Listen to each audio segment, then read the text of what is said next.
Well, good evening to everybody.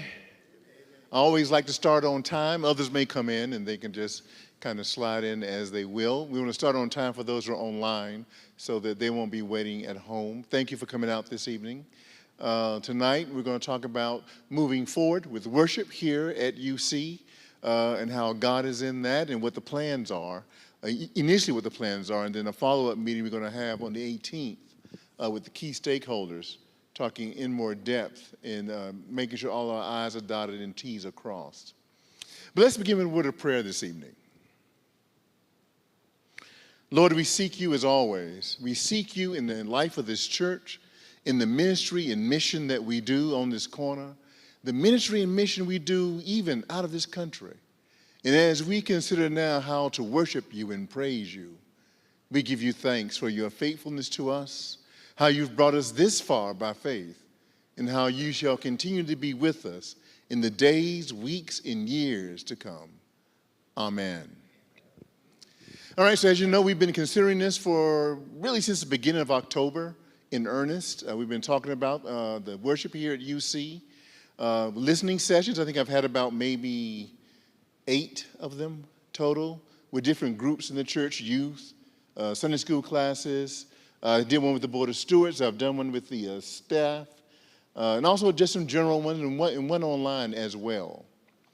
And the recommendation was from our initial meeting of people from across the church was that we put all of our efforts and talents into moving toward one worship service here at UC. So through that recommendation, through prayer, contemplation, and listening, that's what we're going to be doing. We're going to be headed toward one worship service here at University City. Now, if everything works out right, the goal is we will begin that one worship service the second Sunday in January. As you know, we're going to have one service Christmas Day, one service New Year's Day. So it seems like a natural flow to continue that once we start and have one service on the second Sunday in earnest as our kickoff for a brand new worship experience here at University City. And so, I want to make sure, like I promised, that we would have a town hall to have any final discussions, any final insights, to hear from you, about what your recommendations might be, what you would like to have in the worship experience here at UC. I can't guarantee anything. What I guarantee you is a listening ear. And what I guarantee you is that God is here and God is listening. And working with Matt, the worship council, and also with staff, we're going to see how we can form the best worship service possible given the tremendous talents that we have here at UC. Nobody wants to have a high school talent show every Sunday. We try to showcase everything and everybody. We will be able to please everybody all the time. Well, no. I mean, there is no human institution. There's actually no human relationship where everybody's pleased all the time. So the goal is we're going to have a shakedown time, for a few months as we get our new bearings and get ourselves together until we go into a new rhythm and a new flow that becomes normal for who we are. One question that came up is, what time do we want to start this service? And speaking with the staff and speaking with other people, 10:30 has been targeted as a time, given, the flow for Sunday school. Janice, I think you had something from Bert about that. Generational ministry stuff, yeah? Yeah, right here. Or you can take this one. Okay. Hey, everybody. Generational Ministries has met about this, and after a lot of consideration and talking and listening, we believe that it is best for a 10:30 worship service start time so that we can have a 9:30 Sunday school hour. That seems to be the best option for the families that are here, for the people that are here, and for reaching out into the community. So what are your questions? I have a microphone here. You got to speak in the microphone so they can also hear you on the live stream. So what are some of your questions that you might have as we move forward? comments about how we feel about these things? Yeah, come on up. Yeah, that's why we're here. I understand the 10:30. My question is to Matt, because we have a lot of people in our Sunday school class who are in the choir. And if you're at 10:30 service, that's 11:30 plus. I don't know how long you're planning on running it, which is another question. And then you want to have choir practice after that. And then people don't get home till 1. So initially, I'm a little opposed to the 10:30. I would be more apt to the 9:45 or 10. Of course, we're older people. We get up. We have Sunday school at 8:15 on Sunday morning. We're up and running. So, but I want to make sure that the Sunday school, that's really the big thing, when people bring their kids, can have Sunday school while they're at worship. Okay, so that's my comment. Thank you, Dennis. Did you have something you want to ask about that as well, Bill? I'd like to make some comments around it. Go ahead. Okay. Let me get my notes out here because this will take a while. I'm just kidding. Yeah. Okay. 32 years ago, back when I was a little man. No, anyway. So I was thinking about you've been mentioning 10:30, especially some of the things with board stewards and things like that. So, quite honestly, I'm one that I'm not particularly in favor of the 10:30 time, and I have a couple reasons around that. Is that, as you know, that my time here, I've done a little bit of everything, and so during my time here, one of the things that Donna and I did, is Donna was children's director for a number of years. And one thing that we observed is that families today are basically, if they're young families with children, many of those, and especially if we're trying to reach out to those that want to come in, one thing that we experienced several years ago, and this is still true today, is that a lot of young families are 1-hour church people. And so what they do is they want to come to church for 1 hour. Now, back in the day when we had 200 kids here and we had a lot of young families, quite honestly, that largest church hour was 9:45. So that means that people would bring their children at 9:45. They'd bring their children to Sunday school, or at that time, kind of children's church, and they would come to church over here, and they'd make that 1-hour trip. So one thing that I know this Janice and their team has looked at, and I understand the whole 9:30 Sunday school thing and the whole bit. But if we were to look at what's happening in the things that are going on today with young families and everything, is if we want to reach out to them, in my opinion, and from what I've observed, is possibly something that Janice could consider, is maybe you have more like a children's church and a 10 o'clock worship time all running together. Young people today, one thing that I think we have a conflict with is that they want to come to church and they have a lot of things going on after church. If we started at 10:30, even young families, we won't get out of here till after 11:30 or going on 12 o'clock, and that is really the meat of the day to get going. And that extra half an hour in that morning, I believe, would help us in that quest to get younger families in and provide that 1 hour of worship for them on that piece of it. Another thing I thought about was, of course, I thought about Matt in the choir rehearsal, time to get there. I will say that human nature, unfortunately, takes over for us. And we've had a 9:45 service. Honestly, I was the person that initiated the 9:45 service many years ago. I chaired that committee that got that going. And the day that we did that 9:45 service, I will say, is our 11 o'clock service went down. 9:45 was packed. 9:45 was a great time, and it was a good time for everybody to come. That's really the 10 o'clock for me still works pretty good. It's just my experience has been that 9:45, 10 o'clock really has worked for us well for many years, and it did work very well for young families on that. Another one is that, I want to beat the Baptists to the restaurants.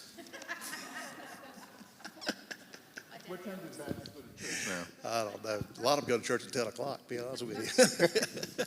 I was just joking on that piece of it. But anyway, That's the reason, quite honestly, is 10 o'clock's good for me, maybe even 10:15. The thing about a 10:15 instead of a 10:30, 10:15 is a little unique.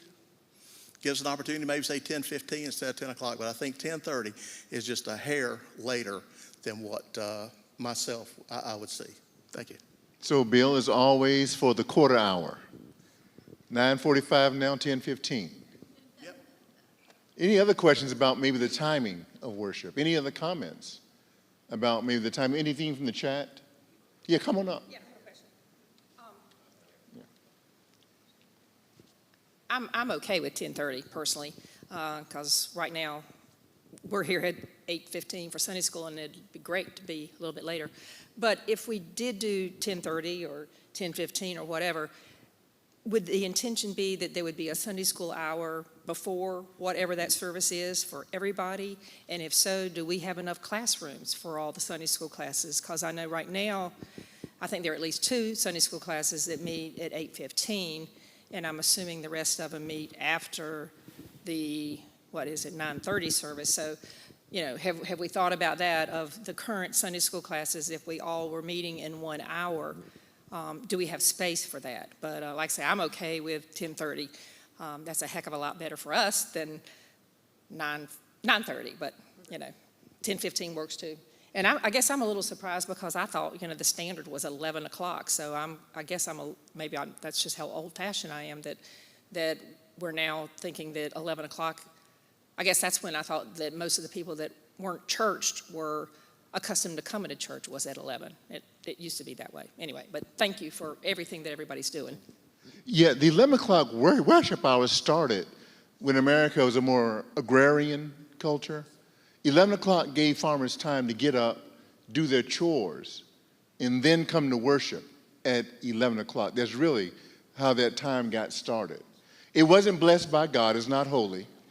As a matter of fact, we're finding churches now even find different days to do worship on. What is important is that we keep a Sabbath day, and we make it holy as unto God. And the way we do that, of course, for me, the Sabbath day is Friday. That's when I have a different rhythm than I do on Sunday morning. But the Sunday morning Sabbath that we do is a time to worship God. The time we do it is flexible. We can do that at any time. So when we moved from agrarian to more industrial, that kind of got our options wide open as far as timing for worship.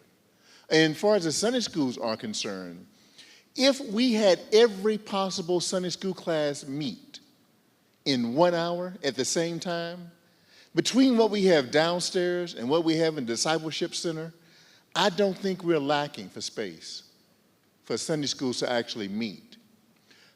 But saying that, I think the recommendation was that maybe we have a Sunday school hour from 9:30 to 10:30. However, the truth is that Sunday school classes can meet pretty much anytime they want to meet. There's no limit here. Like, if you still want to meet at 8:30 for a Sunday school class, you can do that. If you want to keep your present time, you can do that, 8:15. Okay, gotcha, all right. So this is actually a time to explore and see what works best. Some classes may want to meet after worship, some way early in the morning. We can always adjust the time the building gets opened in the morning, so it's not locking you in to one time to do Bible study and to do lessons. That's very flexible now, but it always has been quite flexible. Some will do it online. We do have some people that meet online. We hope to increase that presence. And also hopefully get our people who are online connected in physical mission, in ministry, so they can have some kind of contact time or FaceTime with other people rather than just being online. The church of the future is going to look very different than what it does now. Online is not going to go away for us. And so, what we're going to learn to do is to appreciate those who spend their time to watch online. Between Sunday morning and Monday morning, we get about 120 views average? Approximately 120 or 130 at the 9:30 worship and approximately 60 at the 11:15 worship. Yeah, so we get about 180 people. 180 views. I think Bert recommended or broke that down about 1.5 people per view because there are a lot of couples. Yeah. So that's 180 views between Sunday morning and Monday morning. Actual people watching is probably far greater than that because you have couples, you have families who may be watching at the same time. So 180 is the minimum that we get each week online between Sunday morning and Monday morning. We average in person, what's our average for in person? Average in person lately has been about 150 at the 9:30 service and about 65 at the 11:15 worship. Okay, so there's a little bit over 200 people. We have in person coming presently per week between both services. So if you count the in person plus the online, we get around 400 people per Sunday at the minimum who are experiencing worship here at University City. So online is not going away. We have to find a way to harvest that, to make it better, to make it more fulfilling, to always improve it so that we can get people from online to in mission in their communities, in mission around the world. I think that's the real goal for us. People do need face-to-face time. If they're not going to come in person here, that's okay. But we can get them in ministry, in mission out there in the world. I think that's what the kingdom will actually look like. Does that help you, Ms. Watson? About the flexibility for classes? So you will actually make up your own mind about when your class wants to meet. Well, no, that will be determined by when the church service is. That's right. As long as you don't meet at the time of worship, you're cool. Okay. Can you come up and tell me, Matt? I'm reflecting the chat that is coming in. First one was from Cynthia McCormick, just saying that she's been reflecting when sometimes our MEC meets at 9:30 and 11 o'clock in person, and Mallard Creek Pres has one service at 10 o'clock. And then there was a question from Wendy Lesson. Are you planning Sunday school for children before church and during church? We'll let Janice take care of that one. Hello again. Okay, so at this time, we have been very focused on creating a family worship experience. There are many, many families that are currently here. Some of the newer families that have been attending have, as I've listened and talked to them about potentially changing to one service, they love the idea of worshiping with their children. That being said, the game plan right now is to provide a Sunday school hour for children and anyone else, and then a family worship. During the worship hour, we worship together as families, and research shows that children who don't attend a worship service with their families when they're young don't go back to church later once they leave the house because they've never been inside of a room like this. And so that's something that's very near and dear to my heart. I'm very passionate about it. I am a team player, so if we decide to go in a different direction, we'll figure that out. But family worship and a Sunday school hour for children before. We will still have the nursery. We may adjust the age limit on the nursery a little bit if we need to. But right now we have a 3-year-old sitting in here doing great on Sunday mornings. So that's the game plan right now. Bill, is that for me? Sure.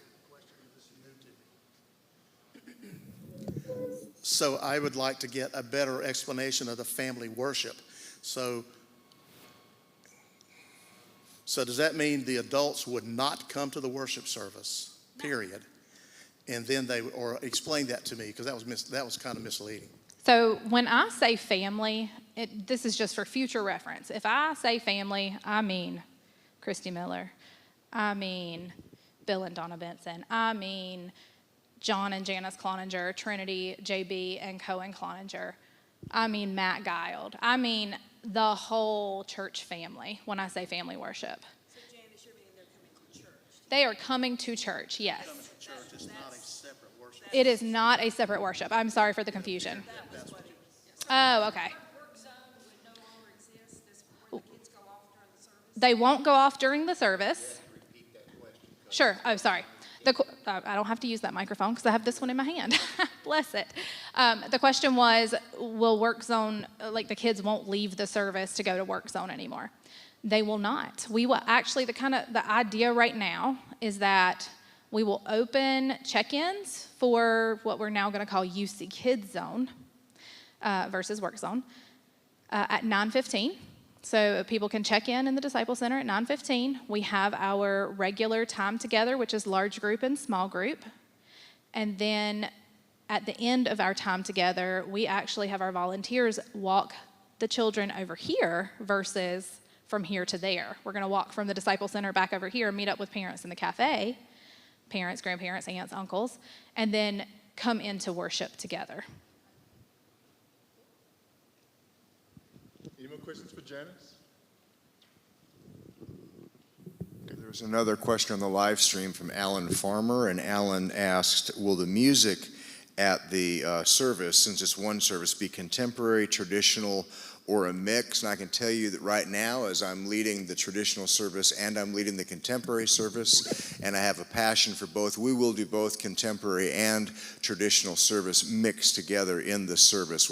We'll pull it together, and we're doing things that also probably we will add in a bit more in terms of black gospel and other kinds of music, jazz, other things like that, that we have been using at different times in both services, but on a more regular basis. So yeah, it's going to be a mixture of things. So traditional music is not going to be the sole thing. Contemporary music won't be the sole thing. It will be a blend. And this came up with the youth, as a matter of fact. The youth, when I had the listening session, the question was, can't we have music from other traditions? They're very excited about that possibility. And really, as we look at our community that surrounds us, I think, Bill, you were saying it's about a 40-40-20 mix. 40 white, 40 black, and then 20 other groups, other ethnic groups that move in and out. And this community can be kind of transient as people come in for jobs and then move out, as they get other jobs. So if we're going to be a church for our community, our music will have to reflect that. So we will be looking at different forms of music as we look at different forms of doing worship here. Somebody was talking about the time. Bill, you asked me about the time. Are we going to go from an hour church, hour 15, 20 on first Sunday? And first Sunday really depends upon how many people we get taking communion. So the more people we have in the seat, the longer communion will take. And we will say hallelujah for that. Can we say hallelujah for that? Okay. That's not going to change really. I don't foresee us moving all of a sudden from being a church that goes about 60 minutes, 75 minutes maybe on first Sunday, to a church that all of a sudden goes 2 hours. That's not in our culture for right now. That might change. It could change as the future moves on. It will not change as of January 8th. All right.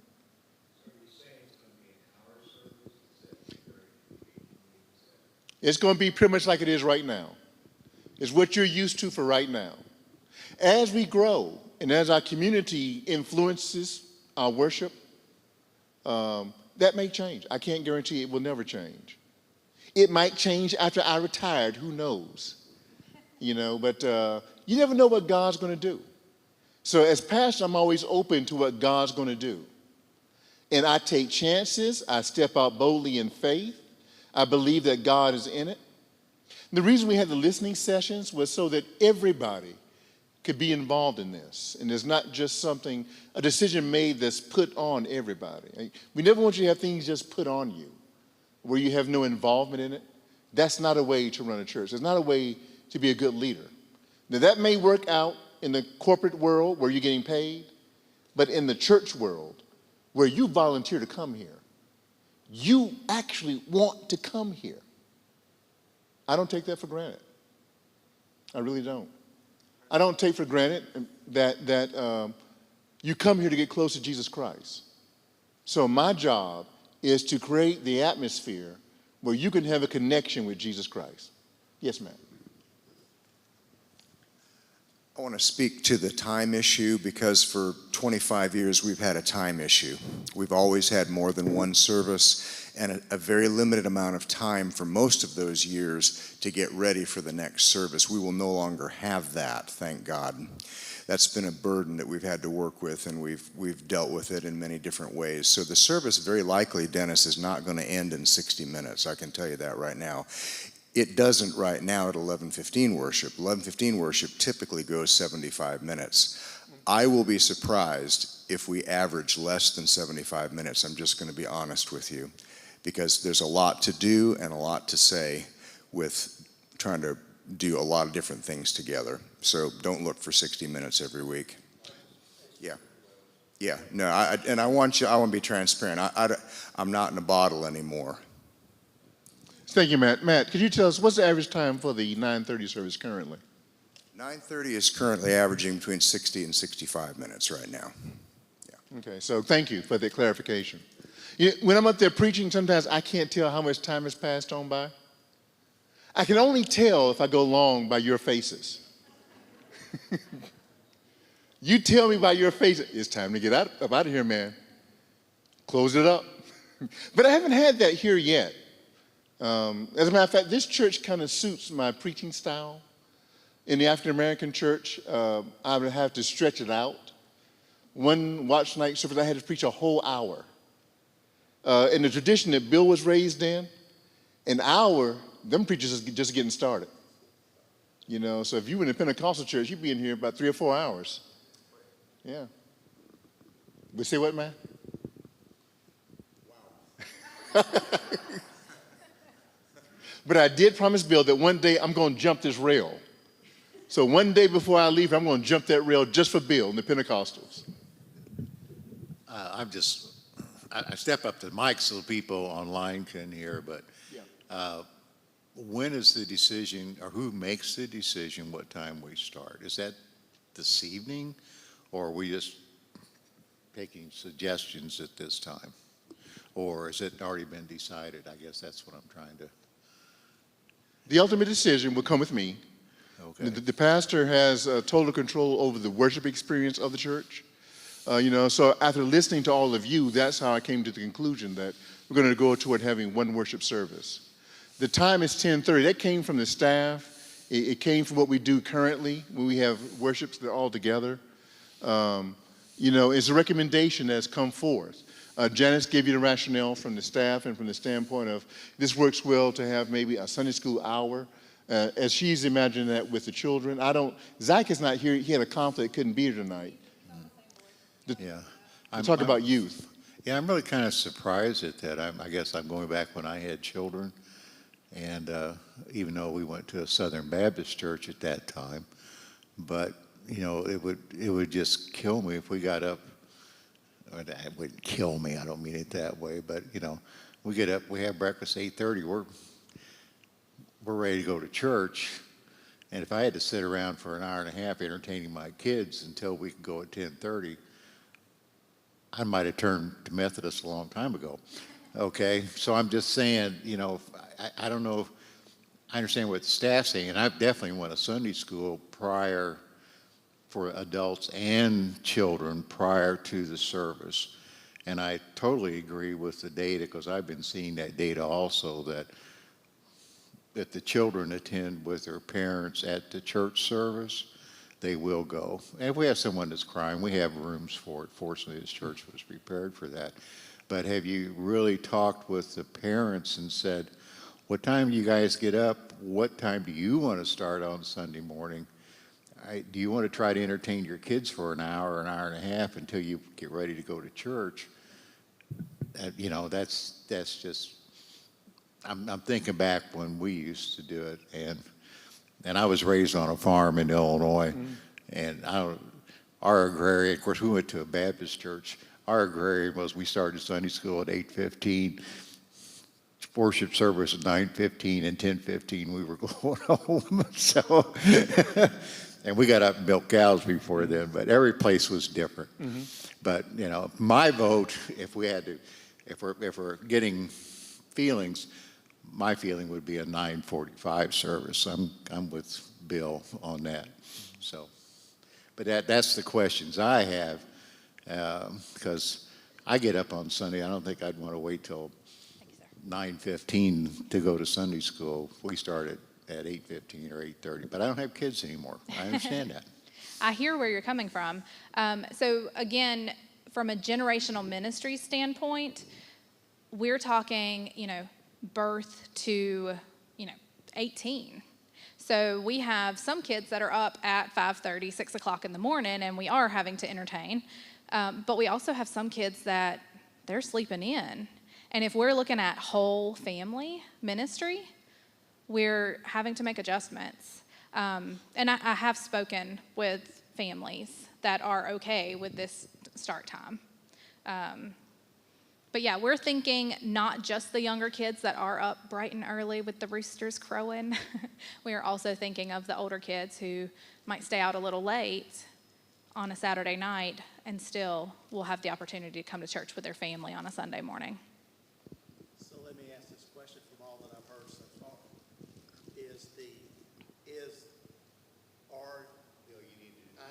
Yeah, I was just going to repeat your question, but. All right. I hate to be the hard-headed one here, but I just have to ask these questions, okay? So, from what I'm hearing is that I'm transparent. All of you know me well enough to know this, right? My understanding was part of the reason we're coming here is to have a discussion about start time was going to be part of it. But what I think I'm hearing right now is a 10:30 is a decision that was made before we ever got here. And so my question to you is, are you willing to listen to a discussion about a start time other than 10:30, or is the 10:30 start time already decided and we don't need to discuss it anymore? Well, I would say we had a lot of listening moments ahead of time, but I'm going to let Pastor D answer that. No, when I say that I'm listening, I'm listening.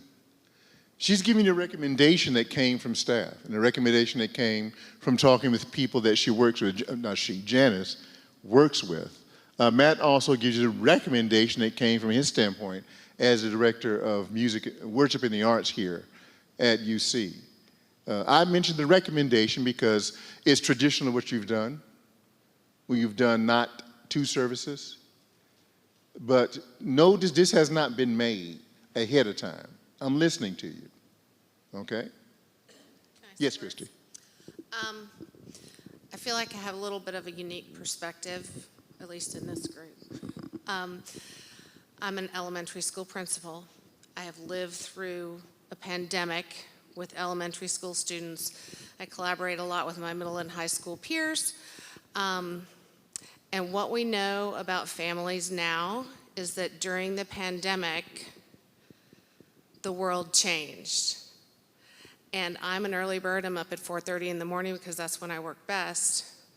But what I know about families, and particularly middle school age children and up, is that getting to school on time is a massive challenge, much more so than it was before the pandemic. My personal feeling is that 10:30 is probably an ideal time if we want to get the bulk of the people here. Because the thing is, and this is just my opinion, but the thing is that if you're up early, you can make it to 10:30. But also, if you sleep in until 9:30, you can still make it to 10:30. So I'm up at 4:30, my husband's up at 8:30, we can both make it by 10:30. That's just my opinion. Okay.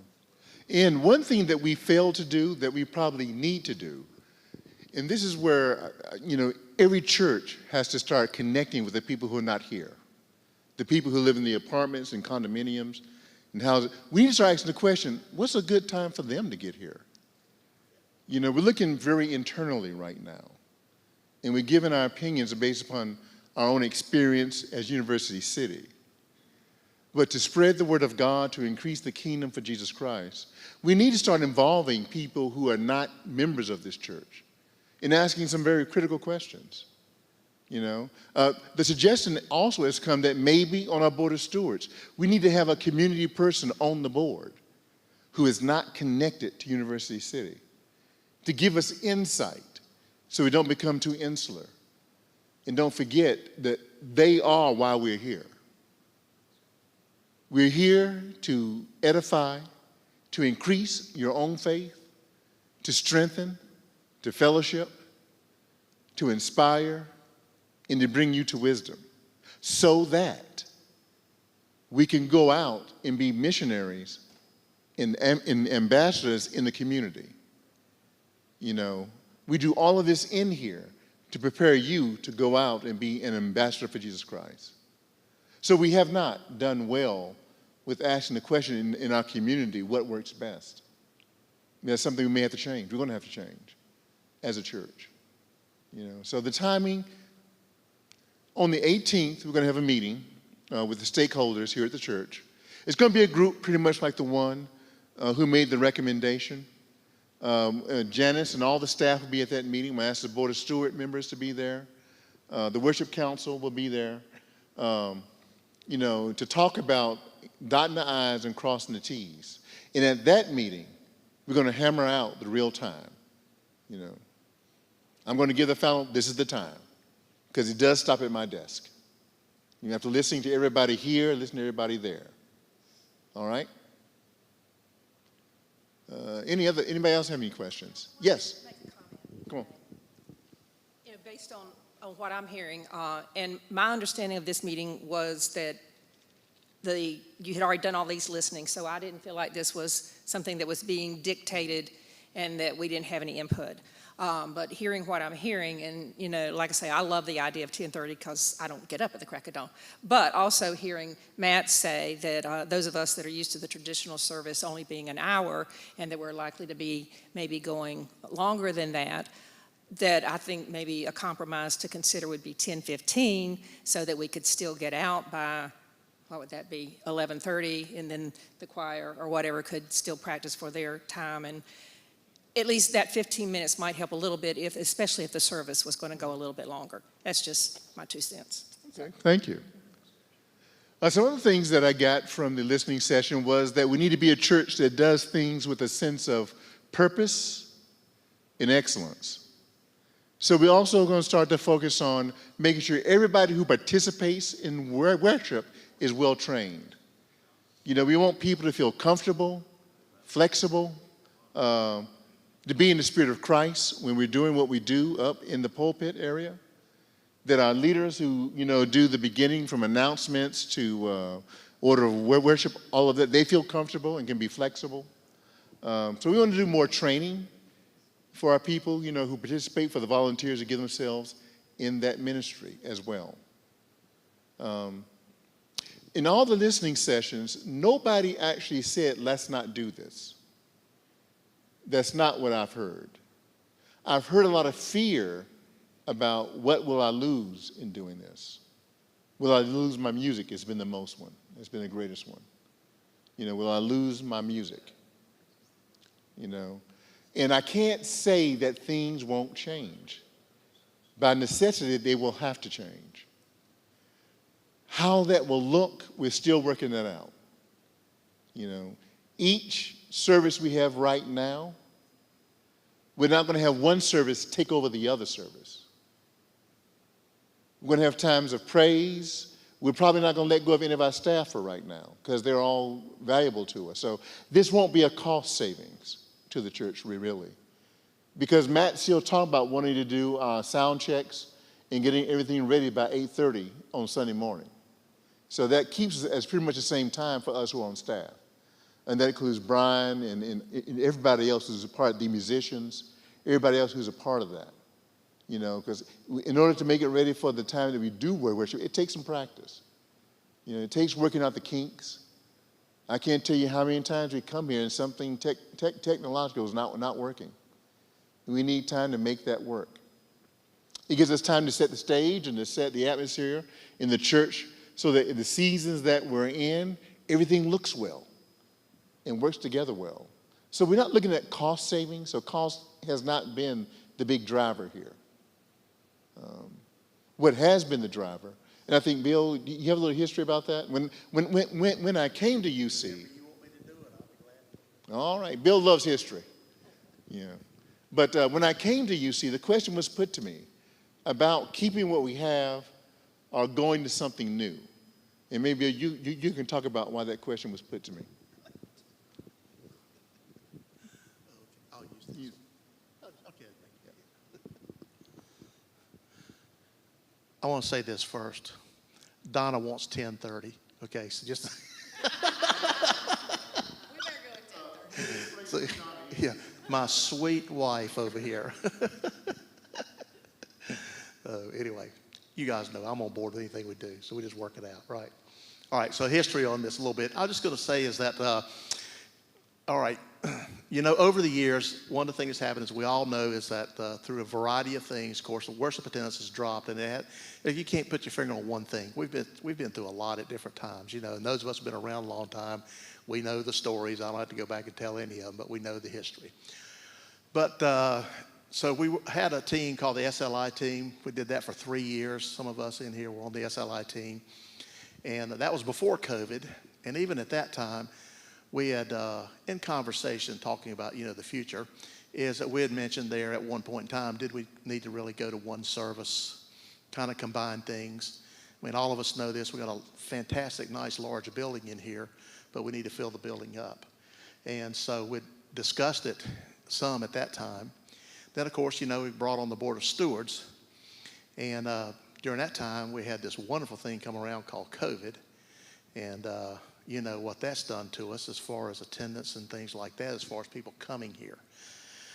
And so before Donnell came on board, back when John was here at the Board of Stewards, we'd really, at that point, knew that we needed to seriously examine, you know, going to one service. There were a lot of reasons around that.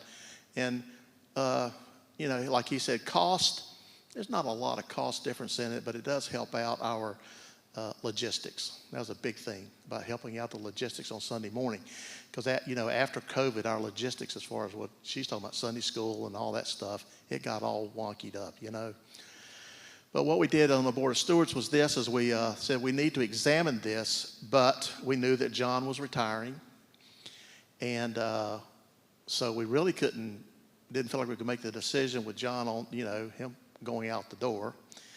And we knew we'd have a new pastor coming in, and we didn't want to lay this right on a new pastor with no experience here, right? I mean, there was some logic behind this too. As being transparent as a Board of Stewards member, you know, we have staff we had to think about, what we were going to do.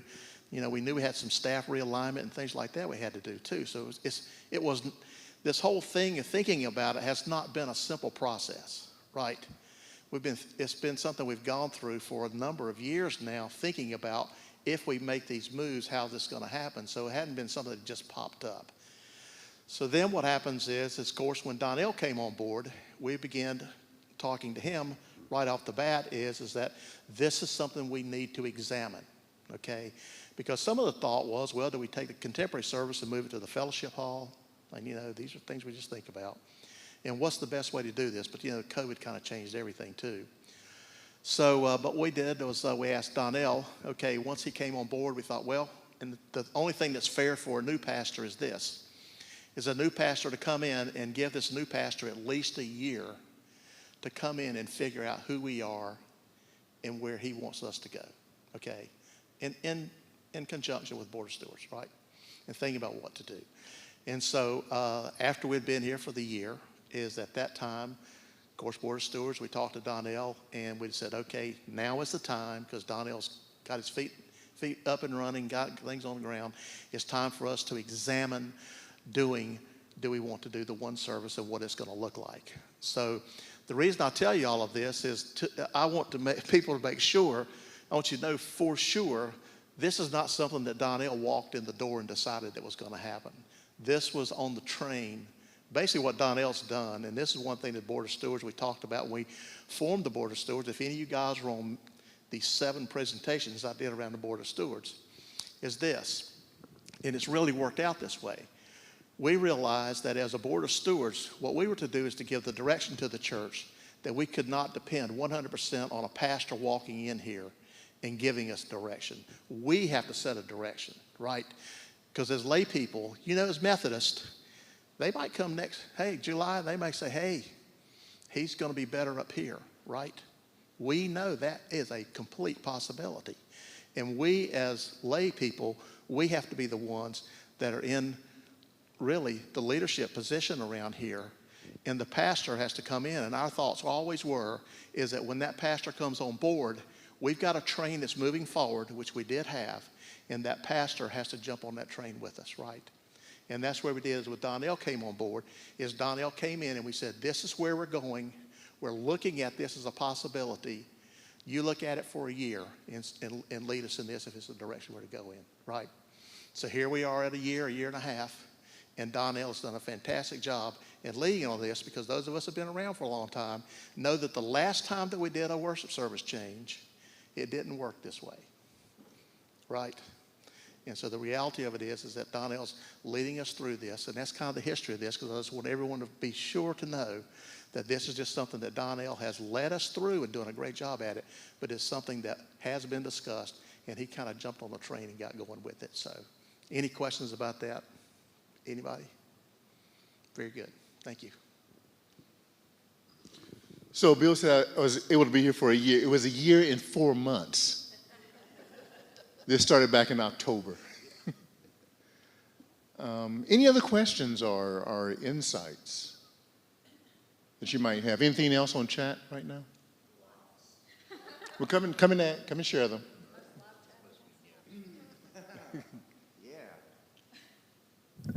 Thank you, chatters. You are blowing it up. All right, I'm going to do the best I can here. So we have chats from Priscilla Edgen and from Krista Shepard Shabazz, from Alicia Springer, and you have one on text from Gail Dixon, and I have one on text from Cynthia Toth. So Priscilla, I'm going to summarize, Priscilla, and please forgive me if I don't get this right, but your perspective and your comments are that as we think about worship, we need to think about serving rather than being served. And so issues of time are not as important to you, but the priority that you have, and I'm trying to see, I think you're on that, I think we're using this camera. The priority for you is not so much the time as it is the commitment to coming to worship and having the opportunity to serve. And I hope I said that correctly. Krista, you're saying that the younger people and youth and young adults prefer a later start time, and that this is a target audience for our outreach going forward, not only trying to attend to the needs and wants of people who are already here, and especially for those who are in our community right around the church, that a later start time is better for them. Alicia Springer is saying that people prioritize what is important, and they will come if it is important enough to them. I hope I have represented you correctly, because there are many, if you look at the chat, you're going to see many chats from various people, and it is exciting, but I hope I have represented you well. Cynthia Toth is a person who has been a member for many years, as long as I have here at University City. Prefers the traditional worship and has seen over the years that we really don't have a traditional worship at University City anymore. We did when I first came at the earliest service. That is long gone, and that is a disappointment to her. She feels disenfranchised and disconnected. And she also wonders why the community that we're trying to reach out to has not filled in for all the people who have left. That's a question that is a hard one to solve as we do try to reach our community. But over the years, many people have left as changes have been made, according to Cynthia. And Cynthia, again, I hope I'm reflecting that well. Janice, why don't you tell us about Gail?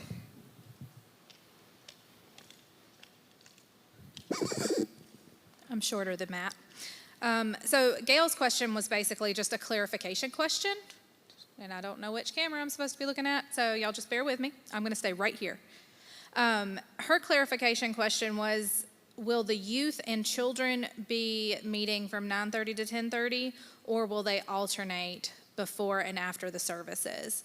There was some conversation around that, but at this point in time, as we've been told to kind of think about the 10:30 option and the 10 o'clock option, both Zach and I are leaning towards our youth and our children meeting at the same time.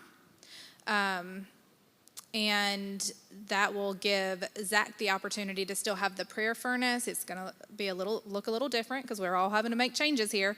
And then it's kind of a jumping off point for service for our youth, which we're really excited about that potential opportunity. Again, none of this is set in stone yet until we know which direction we're going. But we are looking at meeting both youth and children in the 9:30, 10:30 hour or before the worship service time.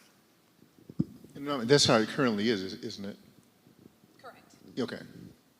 Yes, we are currently both meeting at the same time. Okay, thank you. Thank you. Those sound more like comments than questions as I read them. Thank you for those. Thank you for all of you online. Wherever you are, thank you. Those were good comments. Are there other things you want me to hear as we look at forming a new worship here? Now, no, I make Matt nervous when I say new worship, but literally, that's what it is. We're not going to be what we were. We're going to become something new. But that's what God does every day. Make all things new. That's both exciting and challenging. It's also scary. I don't do this lightly with you.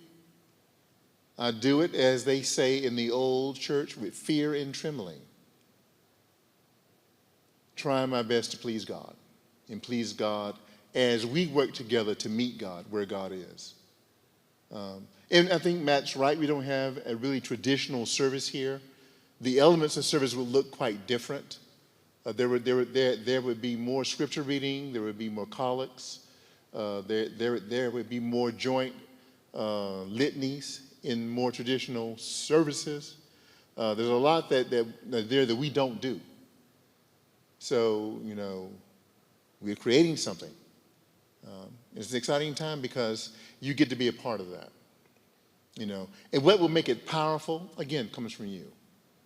Your willingness to be in contact with God, to find Jesus Christ where you are, and to worship God in spirit and in truth.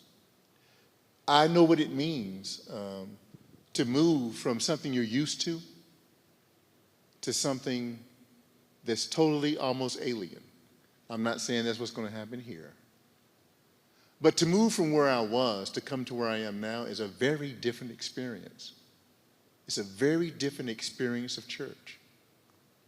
And I was nervous about it. I was a little nervous about what it meant to come and be in a different culture than mine.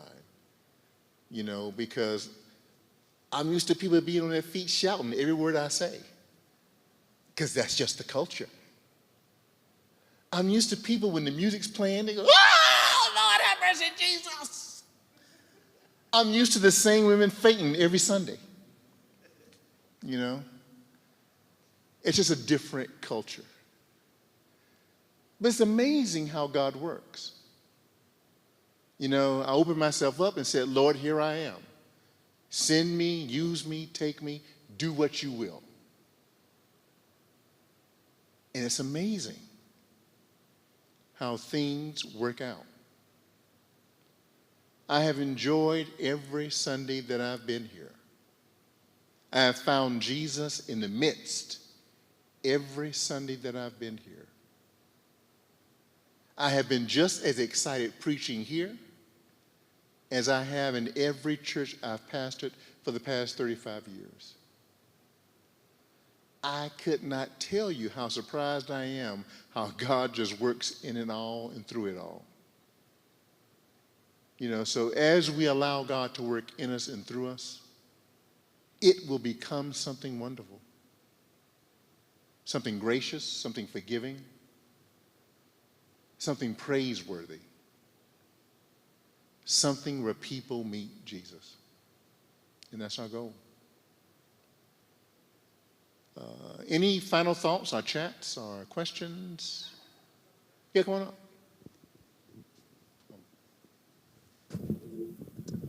Guys, I'm excited. Like getting all of us together in church and having this place much more full than it is. We have people coming in on Sundays. We have young couples that have come in. We've taken them to lunch, trying to get them to come back. And the church isn't full enough, right? There's not the fellowship and all the feeling that we've always had. And now we've got an opportunity to do that. Whether we do it at 10:30 or 10, really, you're going to come, right? You're going to come. So let's listen to our staff who are talking to our young families, because that's what built our church. You know, when I was young, 25 years ago, there was a whole bunch of 30-somethings with kids. And that's what Belmont Park did. They came out here and built a church. They didn't build a sanctuary. They built a fellowship hall with Sunday school rooms, because they knew that's how you build a church. We've got that opportunity again, 25 years later, right? So let's give up our preferences. Let's do it together. Let's have a little bit of everything. And let's enjoy being University City again. So.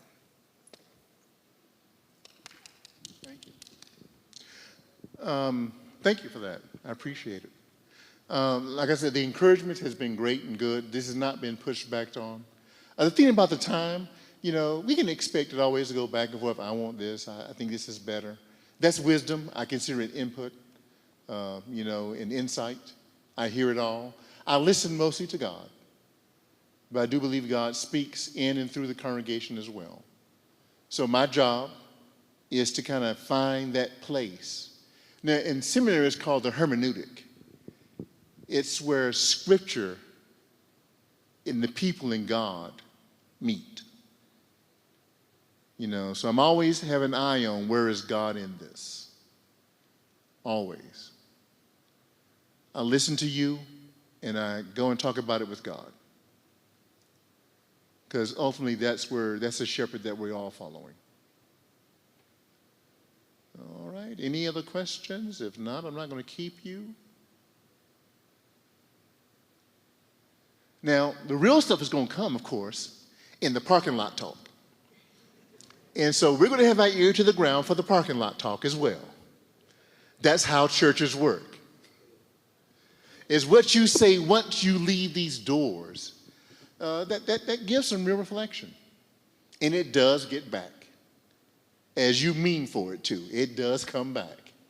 You know, and it becomes part of our conversation, our ongoing conversation about work in the church. I want you to be in prayer for the staff as we also go through this transition. It's going to be a lot of work initially, getting all these T's crossed and I's dotted. There's going to be some shake-ups. Things are going to start one way, they may end up another kind of way. Matt's going to have to marshal all of our musicians in choir rehearsal times and praise band rehearsal times and seeing how all that's going to work together.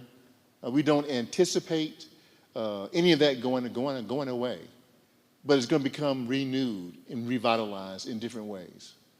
Like I said, we're going to do much more training for people who lead worship on Sunday mornings to make sure everybody is comfortable, ready, and just good to go and feels natural. You know, Matt always gives a script. You know, we're going to have that script be a base. But then, you know, once you see that base, you just go ahead and say what God leads you to. Now, say what God leads you to say in the context of worship, of moving us forward in praising the Lord. I remember Brother Kip talking about if you want to give gold bullion, you can. I don't know where that came from, but it was something else. I thought he should have said stock certificates with coupons attached. That'd have been good too. But it's those kind of things that we can interject. Keep people on their toes. Get the congregation laughing. Because laughter is the best way to get people ready to hear stuff that's transforming. All right? Is everybody good? And I do mean good in Jesus. If you're uncomfortable with what it's going to look like, that's okay too. You know, I'm looking forward to what it's going to look like. I'm a little nervous about it. But I'm confident that God is in it, so I'm looking forward to going along and just seeing where God's going to go. If you have any other questions or concerns, my door is always open, unless I'm in a meeting or something else is going on. When you come downstairs and you go to my office, those two doors are mostly always open, even when I'm writing my sermon. I thought about closing it then, but then, that'd be, it's sometimes I get my best inspiration from people just stopping by and just saying something. I'm always open to what God's going to be doing. But if it's closed, it's something serious is going on. So then they start knock and see. But it's open, come talk to me. And let's see, what we can work out. Anything else from the chat or text?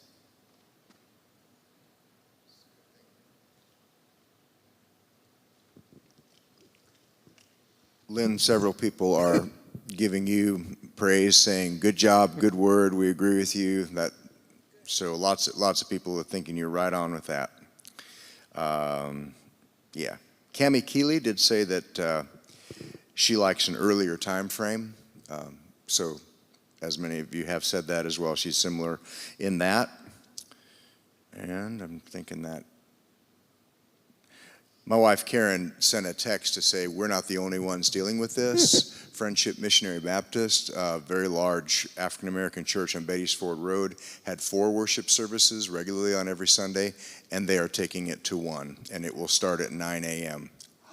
How about that? Yeah, and thank you for that, Matt. We're not the only ones dealing with this. We're not alone. All churches are going through renewal, renovation, rethinking. Providence Church right down on 16, they're rethinking the worship services. Even Myers Park is going through some changes as well. Every church is thinking all things new, post-COVID. All right, if you're ready, it's been about an hour, and I guaranteed you an hour, then I can let you go. I'm willing to stay as long as you want me to. If you want to talk to me afterwards, that's okay too. One more thing.